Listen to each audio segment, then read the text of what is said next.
Hello, welcome to the Weight Loss Diaries. I'm Denise. I'm your, I don't know what day of the week vlogger because I never vlog on Saturdays. It's Sunday. It's Sunday the 13th of October today.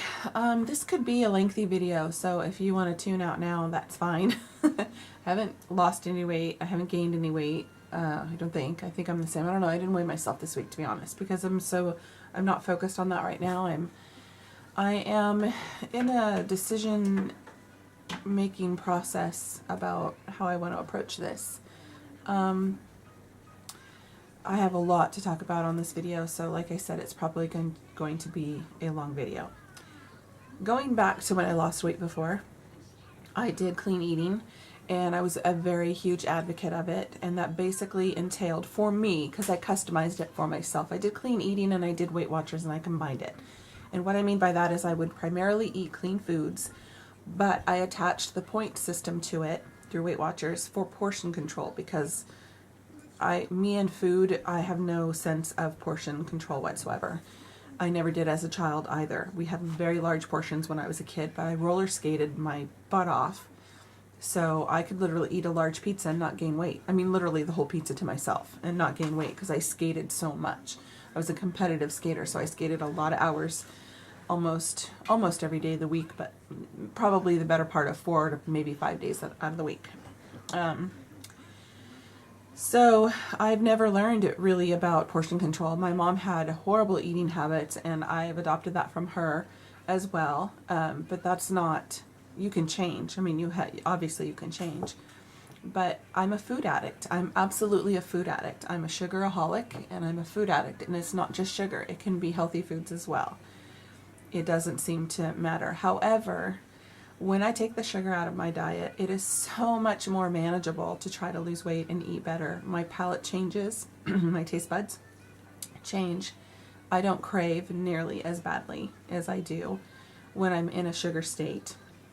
So the sugar is a huge key, but I also noticed when I was pregnant that I was really trying to control the salt intake because of the high blood pressure risk with my pregnancy, which I never had high blood pressure during my pregnancy. My blood pressure was actually the best it's ever been during pregnancy, which is so weird, with medication. But I mean, it's not that way now either. When I was pregnant, it was like my body just took care of itself. It healed everything that was wrong with me. I didn't have dry scalp. I didn't have itchy skin.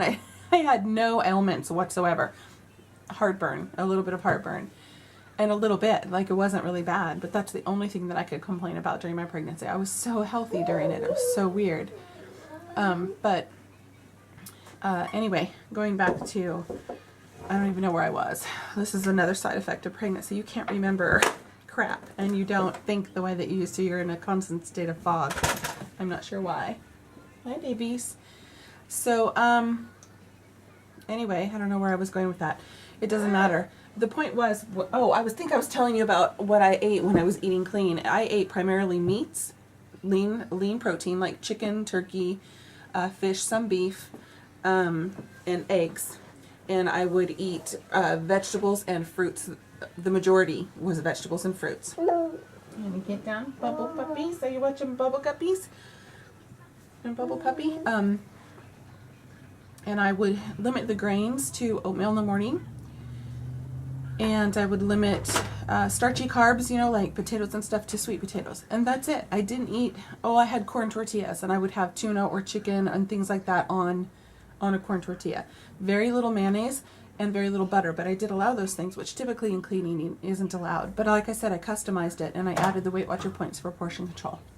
Okay, that's what I did before. I lost almost 60 pounds. I think it was 58 pounds in roughly 5 to 6 months.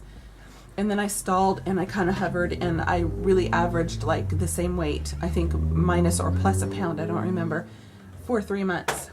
And then that's when my mom was diagnosed with emphysema, and everything went downhill from there. So, fast forward to right now, just had an appointment with my doctor about my postpartum depression. So I've had postpartum depression. Everyone says I have postpartum depression, but I didn't think I did. But however, I do see the difference being on the medication now versus when I wasn't. I was crying all the time. I've never regretted Liam, and I've never had that postpartum depression thing where you regret having a baby or any of that kind of thing. I've never been like that. But I have had this fogginess, feeling out of sorts, and not wanting to go anywhere or do anything because I just feel so weird. Like, and also crying all the time, just very emotional about everything. And in particular about my mom, you know, that just kind of adds a heavy weight on it because she's not here to share this with me, and that has been really hard for me.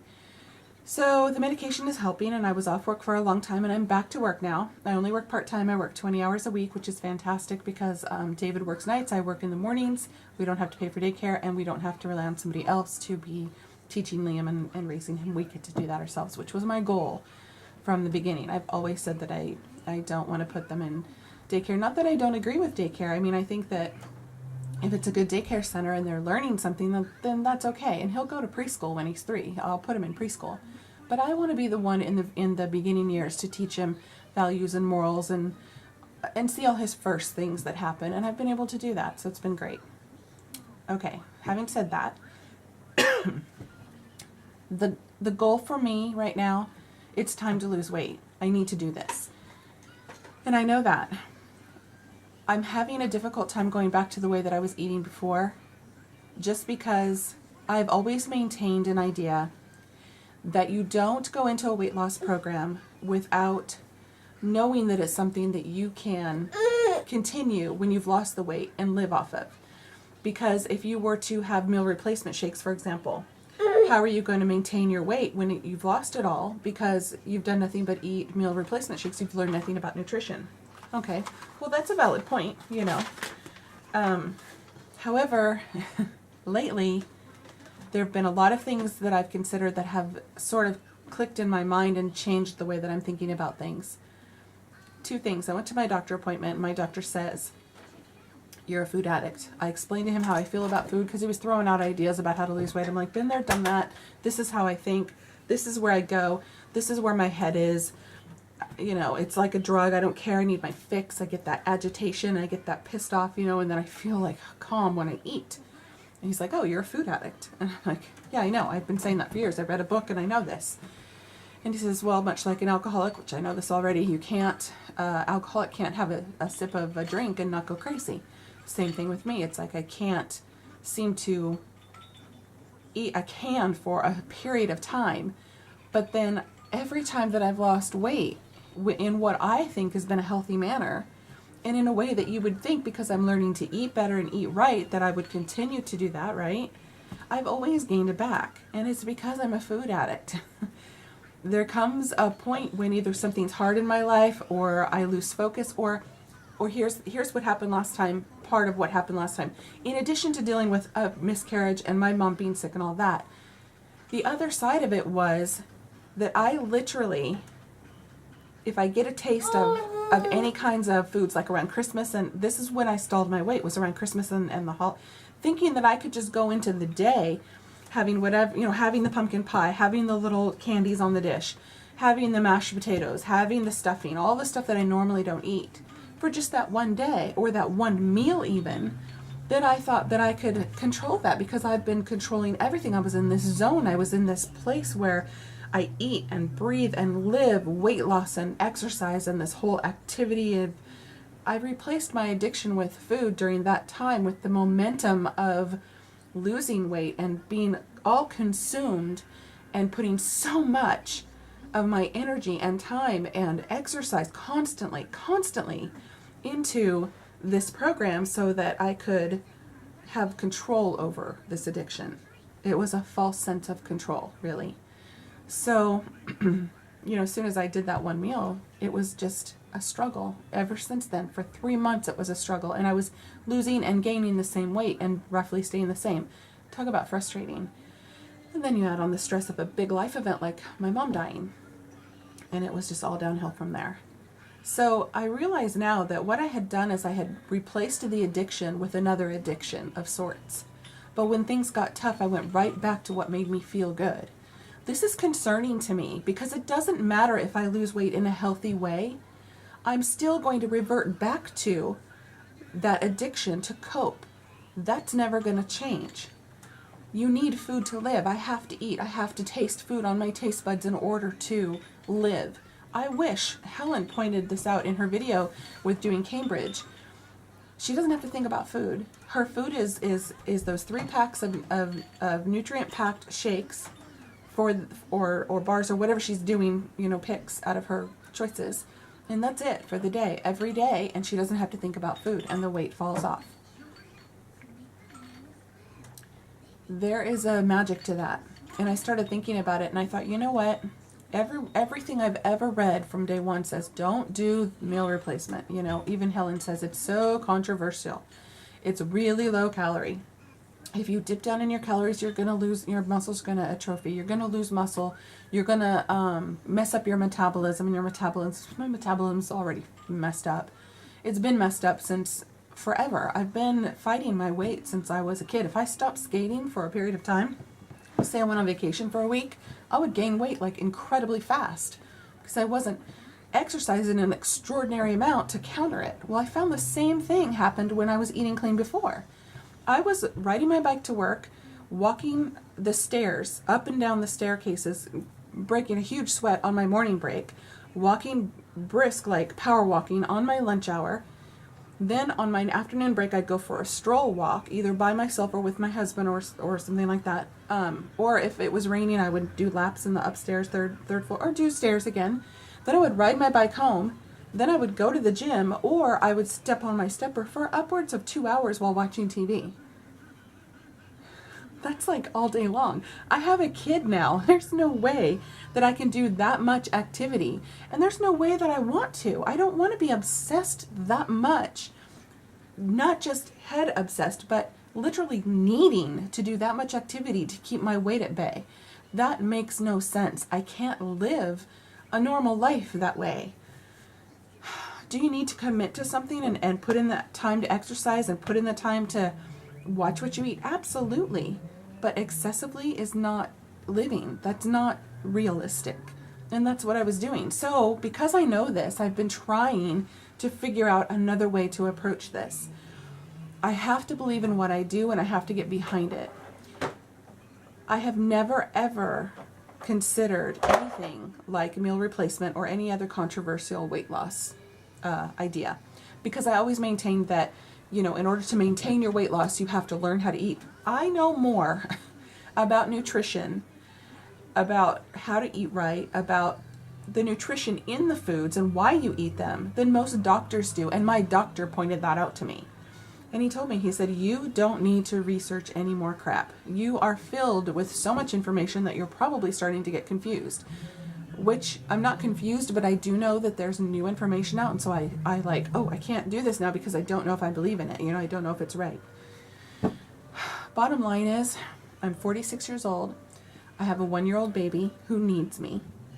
I can't even go anywhere without, I can't even do this video without having to stop and take deep breaths. I'm not doing that because I'm gathering my thoughts. I'm doing it because I really am talking and I need to breathe. That's how bad it is. I can't walk from my work with the ladies to lunch without breathing heavy. And do you know how embarrassing that is? I'm so over all this crap. I have to drop this weight and I need to do it fast. I need to do it now. I need to get it done. And then I can apply everything I know about good nutrition. I already know how to eat well after I lose this weight. I need to get the weight off. And this is what my doctor pointed out to me. And then after watching Helen's video and my doctor appointment, it kind of coincided. And I was like, you know what? I need to be open to something else. And here's my thinking about that. I started thinking about this calorie restriction thing and meal replacements. And I thought, okay, our body is meant to burn off extra fat in times of famine. That's why we're able to store it. If we didn't do that, then fat wouldn't be stored on our body for later. We would get rid of it right away. We would never have to store fat. It does that on purpose. It does that to prepare you for times of famine, so that you have something to live off of when you have nothing to eat. So really, if you think about it, our bodies were designed to go into famine, to go into ketosis, to go into all of these phases of you know, if you lose a little bit of muscle, or if your metabolism slows down, because it's trying to make that fat on your body last as long as it can, because it doesn't know when you're going to get more food again, when you're going to go back to a normal state of eating. Our bodies are designed to do this. I mean, it's not, they're not, we're not, back in the day, you're not in the habit of making it do that, but when people lived off the land and they had to rely on having, you know, body fat on their bodies to get through the times when there wasn't enough food, it's a brilliant design in our bodies. Why is that such a bad thing? I don't think that it is. I think that actually our bodies are meant to do that. And I think my body is dying to be able to do that. Like, I think it's waiting for me to go to my famine already and get on with it because it's been storing for years. I really feel like that. And, you know, because I started thinking about it, I'm like, I just don't think this is a bad thing. I really don't. I think everyone talks about how bad it is. Well, if you lose muscle, once you're done losing the weight, do some weightlifting and you're going to gain your muscle back. It's not a permanent thing. If your metabolism slows down, there are lots of things you can do to boost it back up after you've dropped the weight. So this has really got me thinking. Okay, so that's fine. Let's say that I go with a meal replacement kind of a thing, and I restrict my calories, and I just go for the gusto, and I just stop thinking about food, which, Helen, I loved that you pointed that out because it was so eye-opening to me, and just let my body take care and heal itself. That's really what it's going to do. Okay, let's say that I do that. I'm still an addict. First of all, I have to be able to stick with doing that and not let my addiction take over, which, do you know how hard that is? That would be a miracle if I could actually do that. And that has always been, I've always known that. I've always known that not eating what I want to eat when I want to eat it when I'm in an addictive state is just, I get mad and I give in. I get pissed off and I give in. And I've talked about this before on weight loss videos ages ago when I first started back in 2009. That pissed off, agitated addict attitude. Okay. I think that possibly with meal replacement that I might be able to get away with it if there's no sugars in those meal replacements. They're always chocolate, peanut butter, this and whatever. So I would probably have to research a product that didn't have the sugars in it because otherwise I'm fighting my addiction left and right every single day, and that's just a recipe for failure. There's no reason to even bother then. So that's a concern to me. Another concern is I really liked what Helen said with her Cambridge diet, that she's got a therapist or somewhat representative, somebody who comes and talks with her once a week, keeps her on track, kind of like a sponsor for an alcoholic. Neat idea, if you ask me. Somebody that you can call, somebody that you can go to, somebody that you can rely on to keep you focused on what you need to do. Someone that can give you the nutritional facts, remind you that you are getting everything that you need, remind you why it's important, remind you where you've come from when you are in that place where you just want to eat so bad. Or, and not even for the physical reasons, you probably want to do it more for the mental reasons and the addiction reasons more than anything else. Okay, so let's say that I go with that. What is going to stop me from going overboard once I drop the weight and get to my goal? Do I know how to do proper nutrition? Yes, I do, and I did it. But am I still an addict? Am I still going to want to overindulge? Probably way so by then. Way more than ever before, because I haven't been eating all those foods, and I'm going to want it. It never goes away. It doesn't ever go away. The whole time that I was eating clean and eating healthy, it didn't go away. It's so much easier to control without the sugar, but it didn't go away, obviously. And there's all kinds of things that trigger it. I can eat an avocado. I think I mentioned this in my last video, and want to overeat it because it reminds me of guacamole, and then I want chips, and then I'm craving again. It's just like, oh my God, the whole food battle is just pissing me off. I don't want to have to think about it. I don't want to have to deal with it. So that's why meal replacement appeals to me. And I also think that my body is hungry for it, to just get rid of this fat and heal itself. I think it's ready for that. Oh, I love these hugs like this. Oh, what a love bug. This is why I want to do this. I want to be around for him. He needs his mommy, and he needs his mommy strong and healthy. Huh. It's now, I need to do it now. I need to get on with this, and it needs to happen. Okay, so because I'm an addict, my doctor has been talking to me about weight loss surgery. It's not the first time. I've been approached by many doctors in the past about weight loss surgery. I fall into the morbidly obese category because my BMI is anywhere between 43 and 45 at any given time, because of my height and my weight my weight. It's never been below that since, I don't know, I think since I got married in my 20s, since my mid-20s, I think, that's been the case.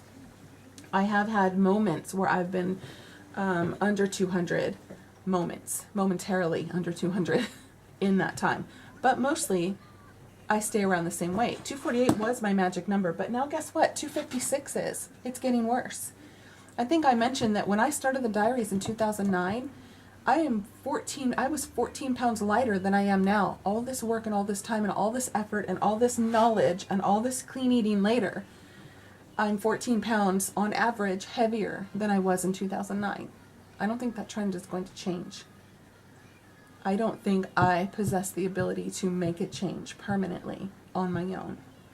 I am considering weight loss surgery. I never thought I would say that in a million years, because it's so invasive.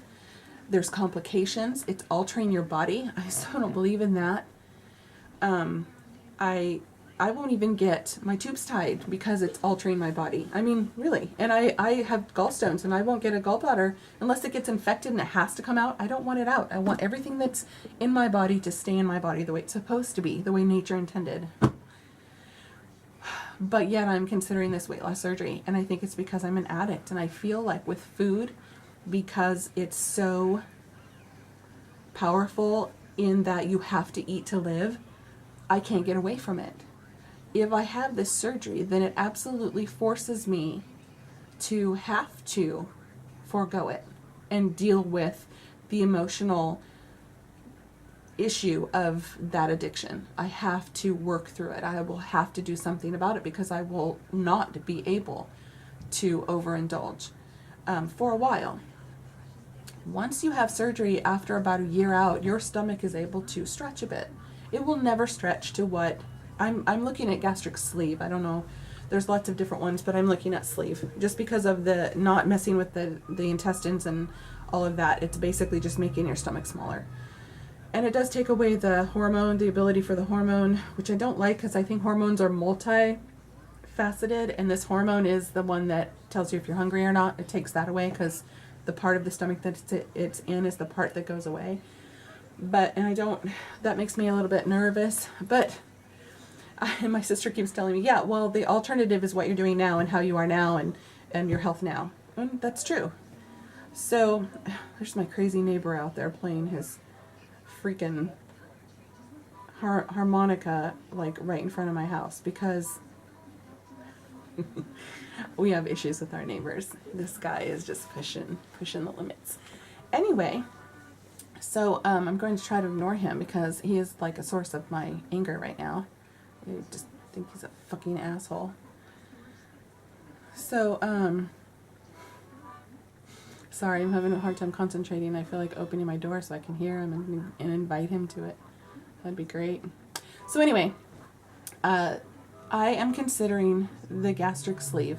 And like I said, I never thought that I would consider that, but I really feel like it would be something that could help me control it. Now, like I said, when you're a year out, after that year, your stomach can stretch and you do have issues. And it is just as much hard work as it would be if you didn't do it. In terms of, you have to eat a certain way, you no longer can gulp water, you can't, stuff your face with sugar and crap because you get sick and all that, which in some ways is exactly what I need because of all the complications around eating for me. So the potential is there to gain some back, but I don't think that the potential is there to gain as much as I would if I didn't have the surgery.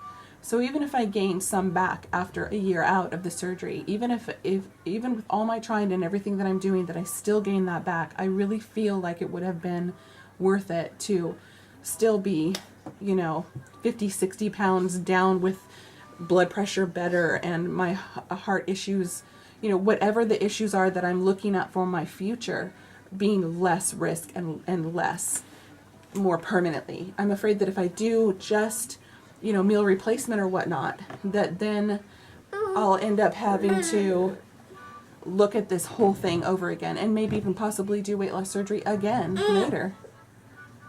I'm going to go bitch this guy out. Sorry. I got to go kick some ass right now. So that's where I'm at. I'm going to end this video. I'm going to report more. I'm still doing research. I have a doctor appointment next week. I'm going to talk to him about surgery, and I think that's the decision that I've made. I'm going to explore it. I don't know if I'll actually do it yet, but I'm going to explore my options, and I've been doing a ton of research about it. For me, I feel like it just might be something that will help. I'm 46. I've been struggling with this almost my whole life. And every time I come back and I'm at the same place, and I'm tired of it. I need to be better for this little guy. What? I love you. Bye.